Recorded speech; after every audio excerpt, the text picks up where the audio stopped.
শারীরিক অত্যাচার নিয়ে আমি কথা বলতে চাই না, কিন্তু যেটা আমার সবচেয়ে বেশি অপমান বোধ হয়েছে সেটা হচ্ছে আমাদের বাংলাদেশি পাসপোর্ট তারা ছুঁড়ে মাটিতে যখন ফেলেছে, সুযোগ তৈরি করে দিয়েছে। প্রথমে যে জিনিসটা মনে রাখতে হবে, এখনো কিন্তু গাজা মুক্ত হয়নি।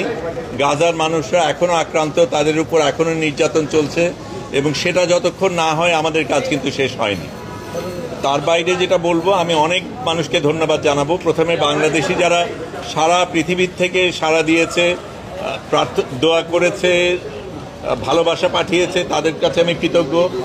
আমি তুরস্ক এয়ারলাইন্স আমাদের আসার ব্যবস্থা করে দিয়েছে, তাদের কাছে ধন্যবাদ জানাই। আমাদের দেশের সরকার যেভাবে সাড়া দিয়েছেন, আমাকে ওইখানে ইস্তানবুলে আমাকে গ্রহণ করেছেন, একদম আমার সাথে কোনো যোগাযোগ করার কিছু ছিল না, সেগুলির ব্যবস্থা করে দিয়েছেন, সেগুলির জন্য ধন্যবাদ। কিন্তু আবারও আমি বলবো যে আমাদের আসল সংগ্রাম বাকি আছে। যতক্ষণ ফিলিস্তিন মুক্ত না হবে ততক্ষণ আমাদের সংগ্রাম চলতে হবে। আমি যেতে পেরেছি, অনেকে যেতে পারিনি, অনেকে আমার সাথে যোগাযোগ করেছিল, তারা যেতে চেয়েছে। আমি মনে করি আরও হাজার এরকম ফ্লোটিলা যাওয়া দরকার, এবং যতক্ষণ না ফিলিস্তিন মুক্ত না হবে আমাদের এই সংগ্রাম চালিয়ে যেতে হবে। কঠিন তো অনেকগুলি জিনিস, এটা ঠিক আমাদের উপর নির্যাতন গেছে, কঠিন সময় গেছে, কিন্তু গাজাবাসীদের উপর যা হয় তার তুলনায় আমাদেরটা কিচ্ছু না।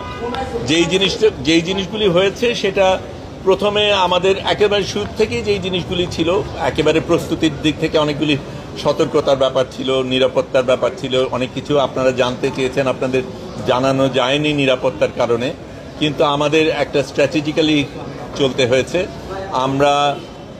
আমি প্রথমে এই ফ্লোটিলায় যাওয়ার সুযোগ পাই 24 তারিখে, সম্ভবত সেপ্টেম্বরে। তখন আমি নিউ ইয়র্কে, তখন খুব দ্রুত টিকিট কেটে ঢাকায় এসে ঢাকার থেকে বদল করব কাজে আমি ওখান থেকে আম্মান যাই, আম্মান থেকে দোহা যাই, দোহা থেকে ঢাকায় আসি, ঢাকায় এসে এখানকার কিছু কাজ সেরে অল্পক্ষণের মধ্যে আবার ফ্লাইট নিয়ে রোমে যাই।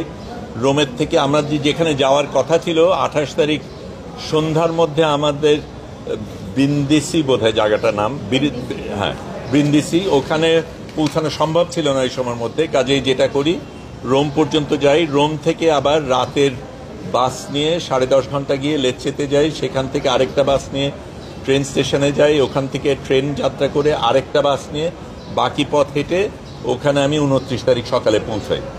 সেই দিন আমাদের প্রস্তুতি পর্ব ছিল, ট্রেনিংয়ের ব্যাপার ছিল। পরের দিন সকালবেলা আমরা রওনা দেই এবং তখন থেকে আমরা যাত্রা শুরু করি।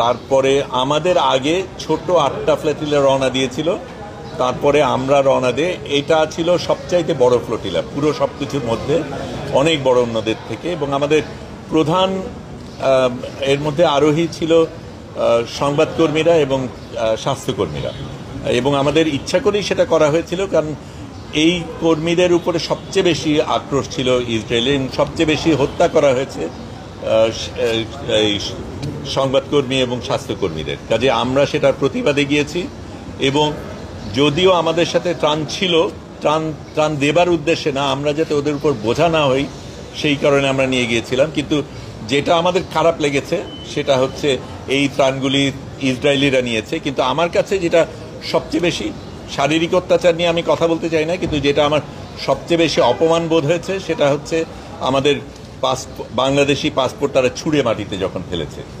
এইটা আমাকে ভীষণভাবে আক্রান্ত করেছে, এবং এই অপমান বোধের এটার জন্য আমাদের বিচার আদায় করে নিতে হবে, এবং কোনো দেশ আমাদের সাথে এইভাবে আচরণ করে পার পেয়ে যাবে সেটা যাতে না হয় আমাদের দেখতে হবে।